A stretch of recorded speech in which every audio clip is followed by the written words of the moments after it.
एक दवाई की गोली नहीं, एक सफाई कर्मचारी नहीं, एक डॉक्टर और एक दवाई देने वाला, एक पट्टी बांधने वाला नहीं, कोई सेवादार नहीं।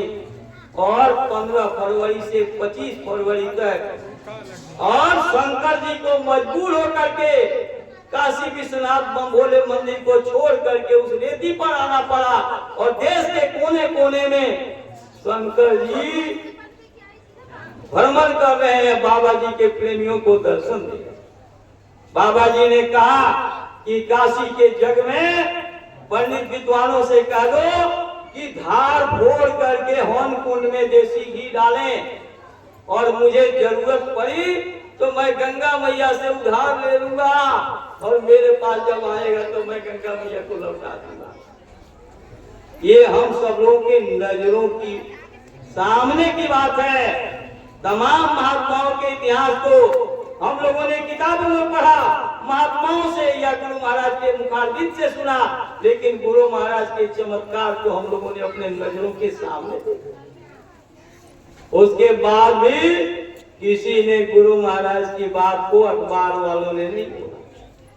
तमाम गुरु महाराज ने पत्रकार सम्मेलन किए, फिर भी गुरु महाराज की बात किसी पत्रकार ने नहीं लिखा।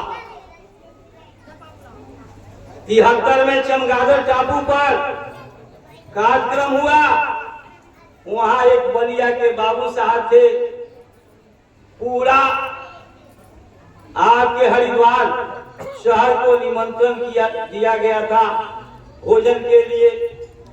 और जब पूरा वो शहर उमड़ करके अपने बाल बच्चों को लेके आने लगे लोग, तो बलिया वाले जो बाबू साहब रेलवे में नौकरी करते थे, उन्होंने जाके गुरु महाराज से कहा सरकार प्रसाद तो थोड़ा है और इतने लोग आ गए, सबको प्रसाद कैसे मिलेगा। गुरु महाराज ने कहा आपको वहां जाने के लिए किसने कहा। गुरु महाराज ने मेरे भाई साहब को बुलाया, कहा बच्चा ये लोटा लो और मज करके और मंदाकिनी नदी से पानी ले जाओ और ले आकर के यहाँ भोजन प्रसाद के पास रख दो। और गुरु महाराज जो चादर ओढ़े थे वो चादर दे दिया, इस प्रसाद पर डाल दो और तुम वहाँ बैठ करके और टोकरा में निकाल के देते रहना। 11 बजे दिन से भोजन करना लोग शुरू किए। और जो पंडे लोग आए उनको 4-4 लड्डू 4-4 पूरी बांध करके भी दिया गया। और जो लोग 11 बजे दिन में खा लिए और रात को सो गए, जो खा लिए दोबारा वो खा लिए, और जो सो गए उनके सिरहाने गुरु महाराज ने सीताफल की सब्जी दोना में और 4-4 लड्डू और पूरी रखवा दिया। और उसके बाद भंडार उसी तरह से ढेर लगा रहा।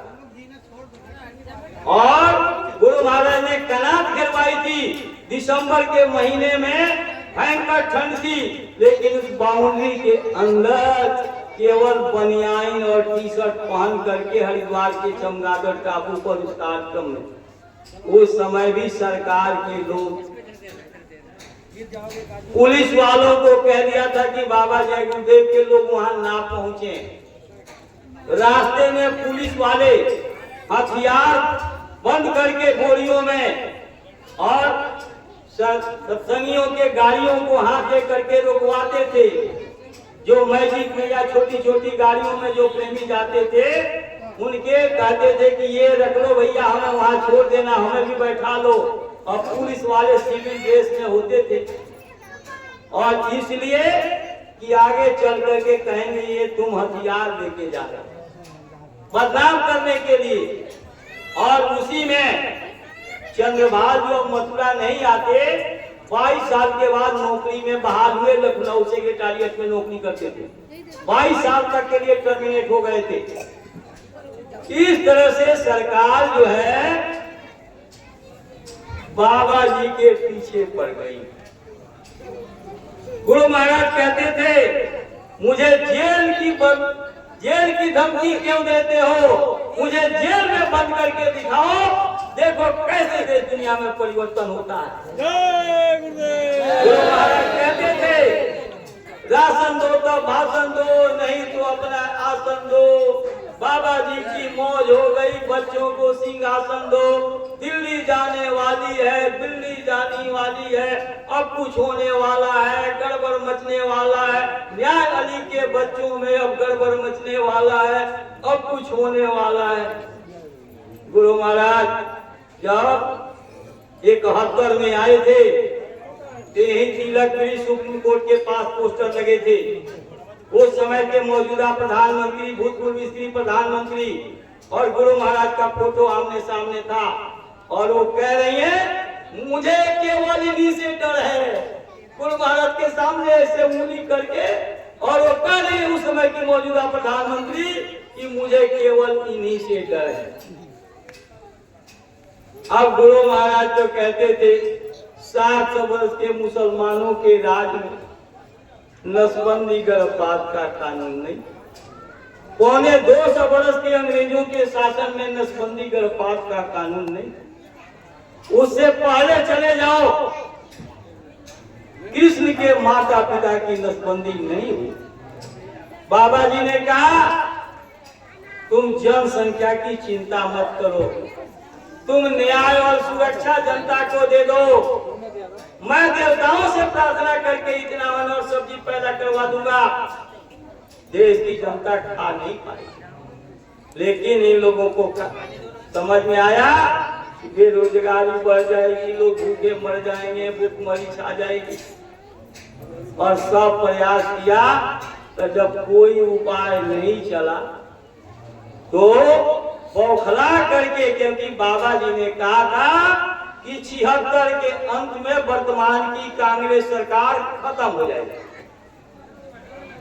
अब उस समय के मौजूदा प्रधानमंत्री को लगा कि बाबा जी तो हमारे सरकार का खिलाफत फूल के करते रहे। जैसे नारद जी ने कहा अरे कंस इसी देवकी के गर्भ से 8वां बच्चा होगा जो तेरा नाश कर देगा, उसने 7 बच्चों को मार दिया, लेकिन जो उस काम को करने आने वाला था उसको नहीं मार पाया, क्योंकि बचाने वाला मारने वाला से महान होता। अब गुरु महाराज उस समय इमरजेंसी लगा दिया, क्योंकि इमरजेंसी में कोई कानून नियम नहीं, कोई कोर्ट कचहरी नहीं, आप कहीं जा नहीं सकते। मीसा लगा के तमाम राजनीतिक नेताओं को बंद किया। जो लोग उनका विरोध करते थे उनको एक या तुरंत ले जाके जेल में बंद करते, जिसमें जयप्रकाश नारायण, अटल बिहारी वाजपेयी, नानाजी देशमुख, पीलू मोदी, जो उस समय के प्रधानमंत्री को हराए थे, राजनारायण जो स्वास्थ्य मंत्री बने थे, ये चरण सिंह, मुरारजी देसाई, चंद्रशेखर, ये सब लोगों को बंद कर दिया। जो जनता पार्टी के अगुवाकार कहे जाते थे, जयप्रकाश नारायण जिनके नाम पर LNJP हॉस्पिटल का नाम था, सबको उठा के बंद कर दिया। बाबा जी को कैसे बंद किया जाए? बाबा जी के ऊपर एलिगेशन लगाया कि बाबा जी रेल का इंजन अपने कंधे पर रख के मथुरा स्टेशन से ले जा रहे थे। उन लोगों के समझ में नहीं आया कि एक साधारण इंसान रेल का इंजन कंधे पर रख करके नहीं ले जा सकता, और जो कंधे पर रेल का इंजन लेके जा सकता वो साधारण इंसान नहीं। उस समय नारायण दत्त तिवारी मुख्यमंत्री थे उत्तर प्रदेश, उस समय उत्तराखंड अलग नहीं था, और इंदिरा गांधी प्रधानमंत्री थी, और इन लोगों की प्लानिंग बनी, और बाबा जी को DM को आदेश हुआ कि आप नोटिस भेज करके और बाबा जी को बुलवाइए। बाबा जी के आश्रम पर 4 पुलिस वाले जीप लेकर के पहुंचे, और बाबा जी को कहा कि आपको DM ने याद किया। गुरु महाराज ने कहा आप लोग चलिए, मैं आगे आगे चल रहा हूँ। गुरु महाराज अपनी गाड़ी में बैठे चले गए। DM से पूछा हुजूर कैसे आप याद किए? बोले आपको मीसा में बंद किया जा रहा। गुरु महाराज ने कहा मेरी गुस्ताखी गलती क्या है? बोले आप रेल का इंजन कंधे पर रख के ले जा रहे थे। बोले अच्छा, सरकार का आदेश सिर माथे। और गुरु महाराज ने आश्रम की गाड़ी को भेज दिया और गुरु महाराज सरकारी गाड़ी में बैठ करके आगरा के जेल में चले गए। सत्संगियों को कुछ पता नहीं कि गुरु महाराज कहाँ गए। थोड़ी सी बात मैं भूल गया, मैं उसको भी याद दिला दूं। जब तक 4 पुलिस वाले थाने से आए नहीं थे डीएम ऑफिस से, तब तक गुरु महाराज आगे पीछे हो रहे थे कुटिया में।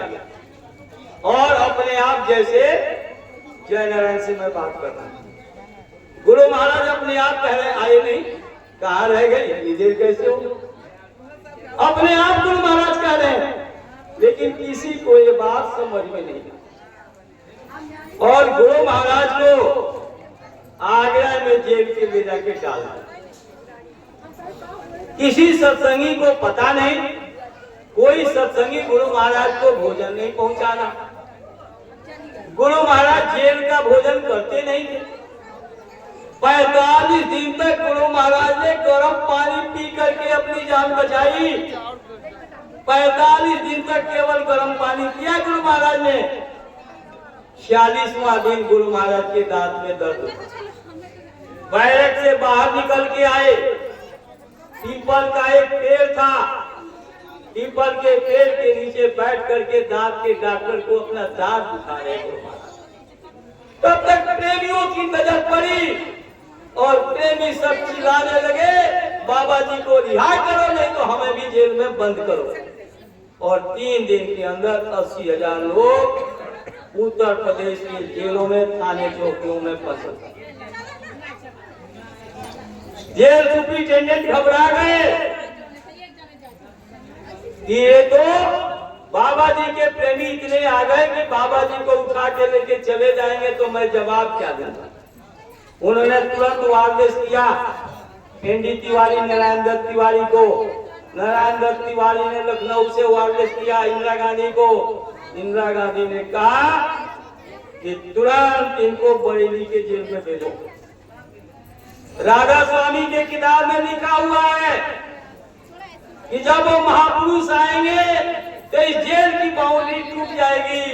और गुरु महाराज को जब बरेली के जेल में भेजा गया तो उस बाउंड्री को तोड़वा के बाउंड्री को ऊंचा कराया गया। संत न होते जगत में जल जाता संसार। सतगुरु रक्षक जीव के जीव न जाने भेद। गुरु चरित्र जाने नहीं रहे कर्म के खेत। खेद मिटे गुरु तरस से और न कोई उपाय। सो दर्शन जल्दी मिले बहुत कहा मैंने। अब गुरु महाराज को ऐन दिवाली वाले दिन, ऐन दिवाली वाले दिन, जिस दिन कागज, पीतल, तांबे, सोने, हीरे, पत्थर, मिट्टी के मूर्तियों के सामने गणेश लक्ष्मी मान करके आप फल, मिठाई, मिष्ठान रखते हो, पैसा चढ़ाते हो। जो बोले नहीं, डोले नहीं, सुने नहीं, उससे कहते हो मेरे घर में खुशहाली आ जाए, मेरी दुकान चलने लगे, मेरी गरीबी। साक्षात प्रभु जो अनामी मालिक, इनके पैरों में 4-4 किलो की बेड़ी और हथकड़ियां। जैसे अभी आप लोग कुछ गर्मी महसूस कर रहे हैं दिसंबर जनवरी की अपेक्षा, लेकिन यही 1 महीना के बाद जब मई आएगी तो आप नंगे पैर चल नहीं पाओगे। बादल नहीं होता तो सूरज के गर्मी से धरती जल जाती, और जब धरती नहीं रहती तो धरती के जीवों का क्या होता। संत नहीं होते, बाबा जय गुरुदेव जी महाराज नहीं होते, और बाबा जय गुरुदेव जी महाराज नसबंदी और गर्भपात का विरोध नहीं करते। 8वीं 9वीं के बच्चों की नसबंदी, बरातियों की नसबंदी, पटरी पर दुकान लगाने वालों की नसबंदी, जिनके 20 साल पहले बच्चे पैदा होने बंद हो गए उनकी नसबंदी। इतने केस दो नहीं तो सीधा टर्मिनेट नौकरी से, क्योंकि मैं उस समय दिल्ली में आ गया। मैं 8 जून 75 को दिल्ली आया, 25 जून 75 को इमरजेंसी लगी और 29 जून को गुरु महाराज आदेश हो गए। मेरे भाई साहब के पीछे भी सीआईडी लगा हुआ था।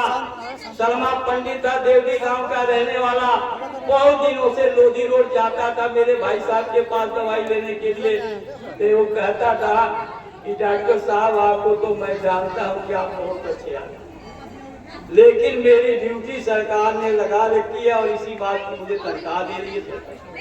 तो मैं जहाँ आप जाते हो, किसी को ट्यूशन पढ़ाने, किसी के घर दवाई देने जा रहे हैं, किसी को कहीं जा रहे हैं, उनके पीछे पीछे वो आदमी जाता है, समझे? तो इस तरह का। और काफी लोग जेल में गए। बहुत से औरतों को जिनको बच्चा पैदा होने वाला था, उनको ट्रकों में भर के गोरखपुर के जंगलों में छोड़े। सत्संगियों के जेब से पैसे निकाल दिए कि पैसे होंगे तो सवारी साधन करके अपने घर चले गए। पैसे निकाल लिया। सत्संगियों के आंखों में मिर्ची के पाउडर डाले, बर्फ के सिलियों पर लेटा के कहते थे क्या है तुम्हारे जय गुरुदेव बुलाओ। 4 बाई 4 के कमरे में गुरु महाराज थे। गुरु महाराज बैठ नहीं सकते थे, लेट नहीं सकते थे।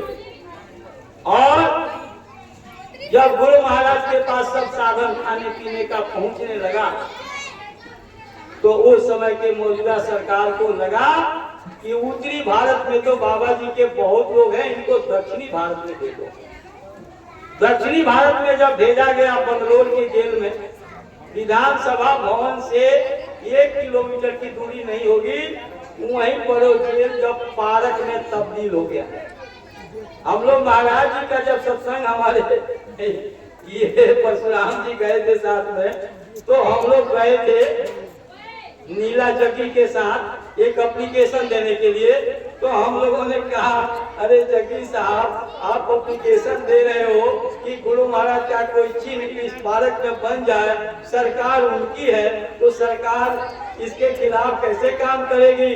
तो जग्गी साहब ने कहा मुझे इससे कोई मतलब नहीं, जो सरकार आएगी मैं सबको निवेदन करूंगा, सबसे मैं प्रार्थना करूंगा कि हमारे गुरु महाराज का कुछ निशान। तो वहाँ हम लोगों ने देखा कि गुरु महाराज के लेटने के लिए 4 फुट का पत्थर था, और उस पत्थर के ऊपर पत्थर का तकिया रखा हुआ था, लाल पत्थर। लाल पत्थर का इतना बड़ा छोटा टुकड़ा सिर को ऊंचा रखने के लिए पत्थर का ही रखा था गुरु महाराज।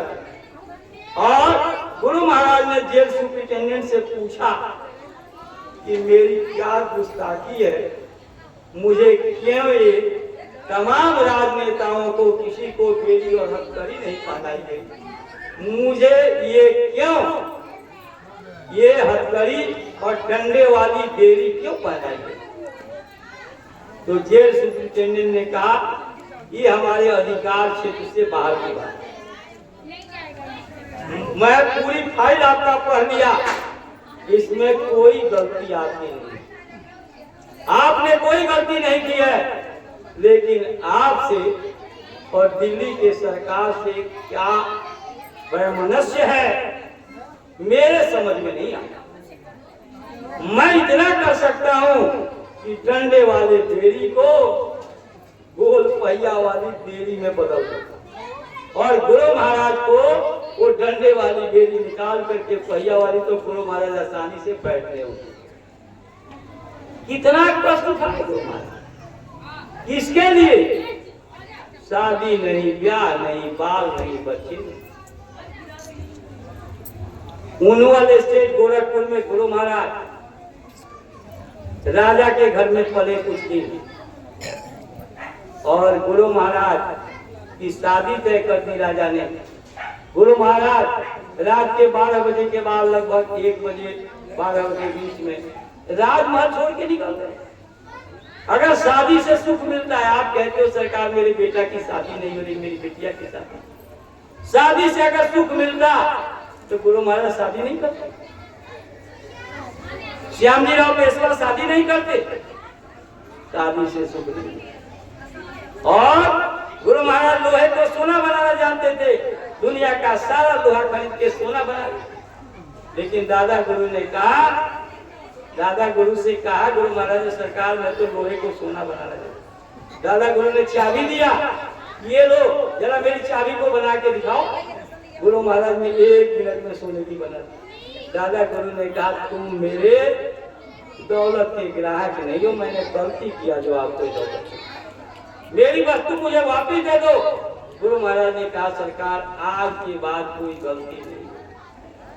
गुरु महाराज ने कहा मैं आया वही देश से जहाँ तुम्हारो धाम, तुमको घर पहुंचाना एक हमारा काम। अरे गुरु महाराज ने कहा जो दलदल से निकालने आया है बड़े सौभाग्य से उसका साथ मिला है, उसे तुम फंसने फंसाने की बात करते हो तो तुम निकलोगे कैसे इस दलदल से, निकालेगा कैसे? हम लोग मनुष्य शरीर पाए हैं, इस संसार से निकल चलने के लिए निकल चलो कलिग्राम से, जोड़ो ही कोई सूरत नाम से। महात्माओं ने कोई सीमा नहीं बांधी कि फलाने जा सकते हैं ऊपर, ये नहीं जा सकते, वो नहीं जा सकते, स्त्री जा सकती है, पुरुष नहीं जा सकते, पुरुष जा सकते, स्त्री नहीं जा सकती, गरीब जा सकता है, अमीर नहीं जा सकता। अरे सब जा सकते जो करेंगे, जो दुनिया की चीजों को त्यागेंगे वही जाएंगे। जब तक दुनिया के चीजों को पकड़े रहोगे, जब तक मास्टर जी बैठे रहे तब तक ये कुर्सी खाली नहीं थी, मैं बैठ रही। अब मैं बैठ गया तो मास्टर जी दूसरे जगह बैठ गए। उसी तरीके से जब तक दुनिया को त्यागोगे नहीं तब तक वो मालिक मिलने वाला नहीं है। और सबने महाराज जी भी खूब सुनाते हैं, शालिग्राम राय बाबूजी महाराज 4 बजे सुबह उठ करके और जमुना नदी से पानी लाते थे। पूरे नॉर्थ इंडिया के पोस्ट मास्टर जनरल थे, लोग ताने मारने लगे। उन्होंने पानी लाना बंद नहीं किया, उन्होंने बाजार से घुंघरू खरीद के पहन दिया अपने मान सम्मान को खत्म करने के लिए। जिसके वजह से गुरु से प्रेम नहीं हो रहा उसको निकाल के दूर फेंक दिया और घुंघरू पहन करके और बजाते हुए जाते थे, दुनिया वालों देखो शालिग्राम अपने गुरु के स्नान के लिए पानी दे दिया। लोगों ने आंख दे दिया। शाह इनायत ने अपने गुरु को प्रसन्न करने के लिए अपनी एक आंख निकालते थे। बुल्ला साहब पूरा 1 साल तक बेस्या के कोठे पर रह करके नाचना सीखा अपने गुरु को रिझाने के लिए, प्रसन्न करने। और गुरु महाराज ने हम लोगों को कुछ कहा तो हम लोगों के समझ में नहीं, महाराज जी कुछ कह रहे हैं वो हम लोगों के समझ में नहीं आया। धन के कहे धनी जो होवे निर्धन रहे न को। अरे अगर आरती अगरबत्ती धूप बत्ती करने से दूध से दही बन जाए तो दूध को गर्म करके गैस खर्च करने की क्या जरूरत है? और एक निश्चित टेम्परेचर पर उसमें जामुन डालने की क्या जरूरत? और फिर भी आप इतना मेहनत करते हो तो भी दूध कई बार फट जाता है, दही नहीं बन पाता। ये सब क्यों नहीं हम लोगों के समझ में आता? गुरु महाराज ने इतने चमत्कार। 1986 का काफिला निकला हुआ था। बाबूलाल एक बिजली व्यवस्था देखते थे, जयपुर के रहने वाले, नौकरी से टर्मिनेट हो गए थे। काफिला उस समय आसाम में चल रहा था। गुरु महाराज अकेले कुटिया में बैठे थे अपने झोपड़ी में, टेंट के अंदर। मेरे भाई साहब से कह रहे हैं बाबूलाल जी कि डॉक्टर साहब गुरु महाराज से कहते थे 2 दिन की मुझे छुट्टी देते गुरु महाराज, तो परसों की तारीख है, जयपुर में होके आया। भाई साहब ने कहा ठीक है मैं गुरु महाराज से मिलूंगा। तो कहते जब गुरु महाराज से मिलने भाई साहब हमारे जा रहे हैं तो वो जो है गुरु महाराज पहले से कागज पर लिख रहे हैं कि बाबूलाल मेरा अच्छा प्रेमी है। और जैसे मिश्रा जी को देखा गुरु महाराज ने उस कागज को धोती के चेट में छुपा दिया। दूसरी बात करने लगे, सब कुछ पूछने लगे काफिला के बारे में। लास्ट में चलते चलते भाई साहब ने कहा सरकार बाबूलाल ऐसे करे। गुरु महाराज ने कहा बाबूलाल पहुंच पाएंगे? शाम हो गया, रात और कल दिन का टाइम। परसों सुबह जो है उनको पहुंचना है, 10 बजे कोर्ट में हाजिर होना। अरे उनसे कहिए सेवा करे, मालिक उनकी व्यवस्था करे। और बाबूलाल बनके गुरु महाराज वहां खड़े हो गए कोर्ट में, और बाबूलाल की डिग्री हो गई, दोबारा नौकरी में बहाल हो गए। एक दो चमत्कार नहीं, 1986 के काफिला में पटना गांधी मैदान में गुरु महाराज सेवा लिख रहे थे। 1000 जो देगा उस रजिस्टर में गुरु महाराज लिखते थे अपने रजिस्टर में, और 1000 से कोई कम देगा वो मोहन यादव जो अध्यक्ष थे उनके रजिस्टर में लिखवाओ। एक बड़े बाबू थे हेड कलर, उनके लड़के ठेकेदार थे, और बार बार गुरु महाराज कह रहे बच्चा सेवा लिखवा दो।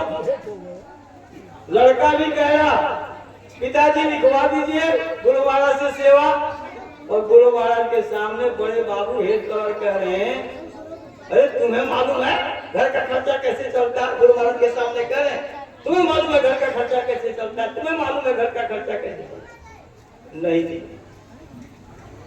कुछ कम दिए सेवा। मोहन यादव जो अध्यक्ष थे, अब झा जी अध्यक्ष बने, झा जी से पहले की बात, सेवा नहीं लिखवाया। लड़का पूरा काफिला में गया राजदूत मोटरसाइकिल लेकर के, 3 महीने का काफिला किया, जगह जगह फोटो खींचा गया। वहां से जब लौट के आया तो एक दिन साइड पर गया, वहां से आ रहा था पान खाने की आदत, पान के दुकान पर पान खा रहा, तब तक पीछे से 2 मोटरसाइकिल पर सवार होकर के पुलिस वाले बोले डिग्गी खोलो। डिग्गी खोल दिया, ये पिस्टल कहाँ से आया? लाइसेंस दिखाओ। लाइसेंस परेशान, बोला तुमने मर्डर किया है, और वहीं से उठा के लेके गए थाने में बंद कर, जेल हो गया। जमानत पर छूटे, मुकदमा चलने लगा, और काफी कुछ पैसा लग गया। दिसंबर के भंडारे में आए, जब दिसंबर के भंडारे में आए तो मेरे भाई साहब से बड़े बाबू कह रहे हैं कि मिश्रा जी गुरु महाराज से प्रार्थना कर दीजिए, मैं बहुत परेशान हूं, मैं मुकदमा में फंस गया हूँ, गुरु महाराज से कहिए दया करने मेरा मुकदमा खत्म हो जाए। भाई साहब ने जाके कहा तो गुरु महाराज ने क्या कहा? अरे बड़े बाबू को कहो वो काफिला की सेवा जमा करवा। गुरु महाराज ने कहा बड़े बाबू से कहो कि वो काफिला की सेवा जमा करवाएं, और जैसे सेवा जमा करवा के गए पहली तारीख को, तो इन्होंने कहा, इनके वकील ने, जैसे कि सर ये बाबा जय गुरुदेव के चेले हैं और इसी मोटरसाइकिल से काफिला में गए, ये जगह जगह ये देखिए इनका फोटो, और ये तो प्रचार में लोग तो शाकाहारी, एक तो चींटी नहीं मारना चाहते, ये इंसान को कैसे मारेंगे? ये अपनी सुरक्षा के लिए रात बिरात को देर से आते हैं, तो अपनी सुरक्षा के लिए अभी पिस्टल दिए और लाइसेंस नहीं बनवा पाए, लाइसेंस के लिए अप्लाई किया हुआ। उसके बाद पहली तारीख पर केस खारिज हो गया। एक तो नहीं, अभी सुनते जाओ, है बेटा जल्दी बैठ, जल्दी करो। उसके बाद एक जो है भीमसेन कालरा गुड़गावा के थे, यहाँ बसंत लाइन आते थे सत्संग में, और उनके साथ रामस्वरूप मौर्य जो हमारे दक्षिणपुरी वाला मकान लेके गए थे, उनके साथ जो है पोस्ट ऑफिस में नौकरी करते थे, सरोजनी नगर में ड्यूटी थी। घर वाली से झगड़ा चल रहा, और उस झगड़ा में जब एक गए थे कि चल तू मैं लेने आया हूँ, तो गांव के बच्चों से पत्थर फेंकवाया अपने आदमी को मरवाने के लिए भीमसेन कालरा को। बेचारे 5 मुकदमा इन्होंने किया, 5 मुकदमा उसने किया था, दोनों परेशान। कमांडर सिगरेट पीते थे, जो कमाते थे बाबू की नौकरी से, सब माता जी साथ में बड़े परेशान थे। सत्संग में जुड़ गए, नामदान मिल गया। गुड़गावा से बसंत लाइन कनाट प्लेस आते थे हर इतवार को सत्संग में। भाई साहब ने कहा अरे कालरा साहब गुरु महाराज की सेवा कर दो। एकादशी में काफिला आ रहा वोट क्लब पर, और आप सेवा गुरु महाराज के वजन के बराबर सिक्का दे दो और आपकी एक समस्या दूर हो जाएगी, एक मनोकामना पूरी हो जाएगी। आपकी क्या मनोकामना है? पहले डॉक्टर साहब मेरी एक ही मनोकामना है कि घर वाले लौट के चली जाए, अपने घर पहुंच जाए, मेरी आत्मा सब लोग पहुंच जाए, इसकी चिंता नहीं है। घर वाली लौट के आ जाए, जो पत्थर मरवा रही है बच्चे को लेकर के मायके में रह रही है, वो आ जाए, ये इच्छा है हम लोगों की। उन्होंने 6,500 रुपया कहा कि मैं कहाँ से दूंगा। भाई साहब ने कहा आप संकल्प ले लोगे तो गुरु महाराज इंतजाम नहीं करेंगे। कोई प्लॉट था, 5 भाई थे वो लोग। कोई प्रॉपर्टी डीलर आया यहाँ सत्संग से, जैसे गुड़गावा पहुंचे, उसने कहा कि भाई आप प्लॉट बेचेंगे? तो हम 5 भाई इकट्ठे हुए, 5 लाख में सौदा हो गया और 1 लाख उसने गहना दे दिया। 20-20 हजार ये लोग बांट लिए, 6,500 उसमें से दे दिए, 13,500 उनके जेब में आ गया। तब तो गवर्नमेंट ने उस जमीन को एक्वायर कर लिया। ये कह रहे हैं कि मेरा पेमेंट करो, रजिस्ट्री कराओ। वो कह रहा है 1 लाख तो मेरा फंस गया, मैं 5 लाख और क्यों फंसाऊं।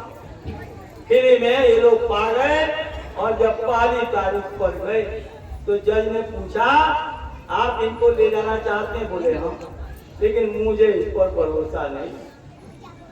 अब उससे पूछे कि आप जाना चाहती हो? बोले मैं तो तैयार बैठी हूँ, मैं तैयार बैठी हूँ। जो पत्थर मरवा रही थी वो कह रही मैं तैयार बैठी हूँ। जज ने कहा अभी मैं केस खत्म नहीं करता, मैं 1 महीने का मुहल्लत दे रहा हूँ। 1 महीना तक आप लोग जाके एक साथ रहो, और जब पति पत्नी के रूप में रहोगे तो अगले तारीख पर केस को खत्म कर दो। तब तक पेट में बच्चा रह गया। एक बच्चा तो पहले था, दूसरा बच्चा हो गया, दोनों इंजीनियर। अब वो मर गए होंगे हमसे काफी उम्र की। पहले गुड़गावा के लोग, नोएडा के लोग, गाजियाबाद के लोग सब दिल्ली में ठहरते थे, और 87 से जो है ना दिल्ली का भंडारा शुरू हुआ। आपके केसरगंज तहसील, आपके जो है बहराइच जिला, पहला काफिला। गुरु महाराज ने कहा मिश्रा जी ये तो मैं पहले से चाहता था कि दिल्ली का भंडारा और जिले जिले का भंडारा चलो। तो इस तरह के तमाम गुरु महाराज ने चमत्कार किया हम लोगों के नजरों के सामने। मरे हुए को जिंदा किया गुरु महाराज ने। भजन में बैठे बदायूं के गुरु मास्टर डॉक्टर ओपी गर्ग के साथ जो है वो पढ़े थे BSc तक, गाजियाबाद के बगल में